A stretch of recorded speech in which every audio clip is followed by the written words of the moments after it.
Word by word سنیں گے نا پھر آپ کو اس کی انٹینسٹی کا اندازہ ہوگا. ہاں محبت آمیز لہجے میں فرمایا یہاں ذرا لیٹ جاؤ.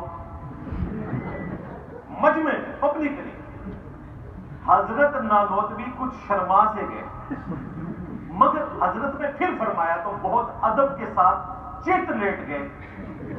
ادب کے ساتھ, یہ ادب یہ جو کہتے ہیں نا کابرین کا ادب, علماء کا ادب, اصل میں ادب اس لیے سکھایا جا رہا ہوتا ہے کہ علماء کے اوپر جب مشکل وقت آئے تو وہ اسٹوڈنٹس کے ذریعے اپنی حاجت کو پورا کریں. یہ اس لیے آپ کو ادب سکھا رہے ہوتے ہیں. ادب کے ساتھ چت لیٹ گئے. حضرت بھی اس چارپائی پر لیٹ گئے, یعنی وہ والے حضرت جنہوں نے بلایا تھا دوسرے حضرت کو. اور یہ کوئی عام حضرت نہیں ہے, یہ ہمیں کہتے ہیں نا جی بزرگان دین کا انجینئر صاحب ادب نہیں کرتے. یہ بزرگان دین کے واقعات آپ کو سنا جو خود لکھے ہوئے ہیں. کس نے لکھے؟ تھانوی صاحب نے لکھا ہے. کس کے بارے میں؟ قاسم نانوتوی جنہوں نے مدرسہ دیوبند بنایا اور اس کے بعد ان کے نائب رشید احمد گنگوئی.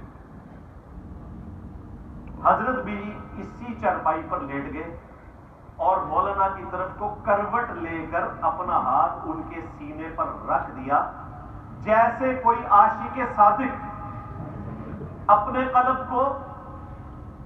قلب کو تسکین دیا کرتا ہے. وہ کہتے ہیں کہ یعنی انہوں نے ان کے سینے پہ ہاتھ رکھا اور پھر اس سے انہوں نے فیض لینا شروع کر دیا.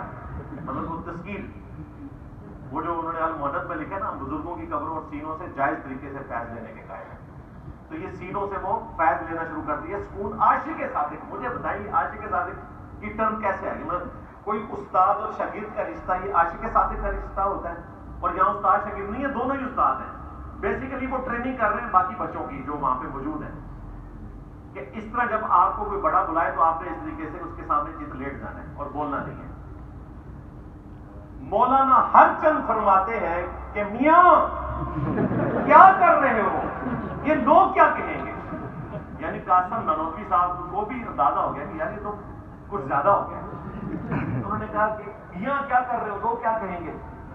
حضرت گنگوئی نے فرمایا لوگ کہیں گے ان کو کہنے دو, جو بند دماغ بند. اس کی ایکسپلینیشن. اچھا یہ واقعہ ہم بیان کرتے ہیں تو کہتے ہیں کہ جی دیکھیں آپ نا اس کو غلط رنگ دے رہے ہیں. اچھا جی آپ صحیح رنگ بھرتے ہیں اس میں. کہتے ہیں انہوں نے مطلب اس میں تو کوئی نہیں ایسی کوئی چیز نہیں ہے. یعنی وہ چاہ رہے تھے کہ اس کے آگے کی جو قسط ہے وہ بھی اس میں بیان ہوئی ہوتی ہے تو پھر ان کو یقین آنا تھا. تو کہہ رہے ہیں یہ الزام لگا رہا ہے. میں نے اس کے بعد کی کبھی بات ہی نہیں کی. میں نے آپ کو بتایا کہ اتنا بھی جو ہے نا اگر کسی مدرسے میں کسی باپ کے سامنے اس قسم کی ایکٹیویٹی ہو تو وہ اپنے بچے کو تو وہاں داخل نہیں کروائے گا. اگر کروائے گا تو پھر ٹھیک ہے, تو آپ بند کر لیں اپنا بھی. اگلی کس طرح سے رپورٹ ہوئی بھی ہے. وہ عاشق الہی میٹھی صاحب اتنے بڑے عالم جو وہاں کے وہ نقل کر رہے ہیں تذکرۃ الرشید میں. اب مجھے ترس آتا ہے ڈاکٹر اسرار صاحب کے اوپر. یقین کریں وہ لوگوں کے نام اس طرح لیتے تھے جیسے صحابہ کرام کا نام دیا جاتا ہے. جب میری ملاقات ہوئی تو میں نے اس وقت ان کو کہا کہ حضرت آپ کو پتہ ہی نہیں کہ انہوں نے کیا کیا دیا. جب چند ایک باتیں میں نے ڈسکس کی تو انہوں نے کہا کہ ہاں میری یہ فیلڈ نہیں ہے, میں امی ہوں. عاشق الہی میٹھی صاحب تذکرۃ الرشید میں لکھتے ہیں کہ یہی رشید احمد گنگوئی جنہوں نے قاسم نانوتوی کو لٹایا تھا مجمع میں اور عاشق صادق کی طرح ان کی طرف کروٹ کر کے ان کے سینے پہ ہاتھ پھیرا, پھر ان سے سکون لیا. وہ کہتے ہیں کہ ایک رات میں نے خواب میں دیکھا کہ قاسم میاں جن کو میں نے لٹایا تھا وہ دلہن کی شکل میں میرے خواب میں آئے. اس قسم کا اگر وہ خواب آیا بھی تھا اس کو بیان کرنے کی بھائی کیا ضرورت تھی. بیسیکلی ٹریننگ کر رہے ہوتے ہیں اپنے ماننے والوں کی. یہ فیض چھوڑ کے جاتے ہیں نا پیچھے. اور وہ کہتے ہیں کہ پھر ہمیں ایک دوسرے سے نفع بھی پہنچا جو ایک مرد و عورت کو شادی کے بعد پہنچتا ہے, وہی جو آپ سمجھ رہے ہیں تو میں کہنا نہیں چاہ رہا. اور کہتے ہیں یہ تو بڑا مبارک خواب تھا. اس میں اشارہ تھا کہ قاسم نانوتوی صاحب کے مرنے کے بعد ان کے شاگردوں کو رشید احمد گنگوئی صاحب نے دیکھنا تھا. تو یہ بیسیکلی اس طرح کے اشارے آئے. اب یہ وہ چیزیں جو انہوں نے خود لکھی ہوئی ہیں بھائی. میں نے گن پوائنٹ پہ تھانوی صاحب سے نہیں کہا کہ آپ اس کتاب کو انڈورس کریں اور تاکہ آپ کے مرنے کے اتنے سال کے بعد, وہ تو 1944 میں فوت ہوئے تھے,